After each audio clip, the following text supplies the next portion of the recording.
بسم الله الرحمن الرحيم، والصلاة والسلام على سيدنا محمد أشرف المرسلين. أهلا وسهلا. اليوم عيد الفطر على الأبواب وباش نحضر حلويات العيد. من بين الحلويات المعروفة عنا برشا في تونس غريبة الحمص. غريبة الحمص وصفة قديمة برشا وتحضرها أغلب العائلات التونسية.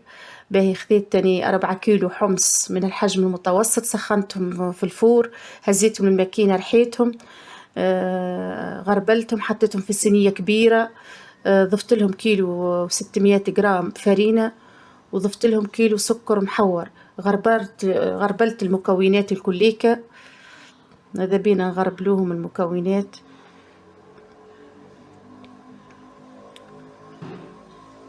كما تشوفوا بالطريقة هذه. 4 كيلو حمص، اللي نجم يحط على الكيلو معناها رطل يحط. يعني حطيت على الكيلو 400 جرام فرينة.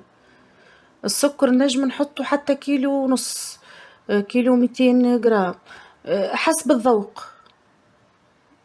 اني ما نحبش نحطه معناها حلو برشا. المذاق متاعه مش حلو برشا، مش ناقص برشا معناها سكر، اما القو بنينه عجبتني بصراحه. باهي وباش نحركوه تويكا بزيت الزيتونه بمقدار 2 لتر، حسب العجينه كيفاش تولي، فهمتوا؟ ما تتقيدوش بمقياس معين.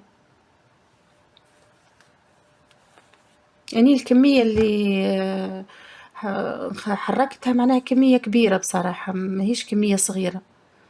4 كيلو حمص وكيلو 600 جرام فرينة، عليهم كيلو سكر محور، عليهم 2 لتر زيت. نحركوا المكونات الكل بالباهي بالباهي اللي تتبسس، ماذا بينا تتبسس كما باش تشوفوا بالطريقة هذه. الخاطر مع التالي باش يقر الزيت، خاصة كي نخدموه بالماكينة معناها باش يقر الزيت متاعها ويبدأ مزيت أكثر. في الأول معناها يبان كن اللي هو شايح. نعجنوها بالباهي بالباهي باش تتبسس بالكدا كيما هيك. شوفوا نجمو معناها نلمدوه.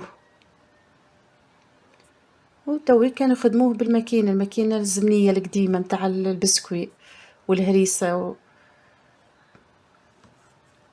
شفتوه تويكا كيفاش قر الزيت متاعك، كيفاش طرى أكثر معناها. نخدموه بالماكينة باش يطوعنا في تشكيل الكعبات متاع الغريبة متاع الحمص. خدمناها الكمية كاملة بالطريقة هذه، وناخذه بشوي بالطريف بالطريف عبيبيدات عبيبيدات، ونخدموهم قطعة الخشب هذه، قطعة لوحة معناها. اللي يحب يخدم بفورمة بشكل معين يخدم. يعني حبذت هيكايا، حسيتها أسرع وحسيتها في نفس الوقت الشكل متاع الصبيعات الغريبة أحسن معناها. شفتوا بعد ما شكلنا هيك صباع طويل متاع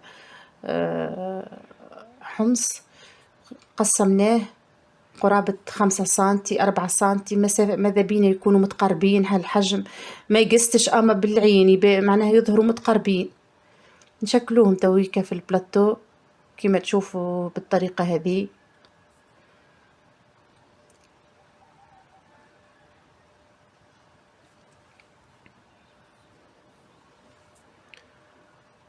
وفي الفور في درجة حرارة 170 درجة، 160. انتم والفور متاعكم راهو ساعات تحطه 150 الفور وحرارته تجي قوية برشا، كل حد وكيفاه الفور متاعه، فهمتوا؟ يعني حطيتهم في درجة 170 ونراقب، ماذا بيا نراقب كل مرة نشوف لمدة ربع ساعة.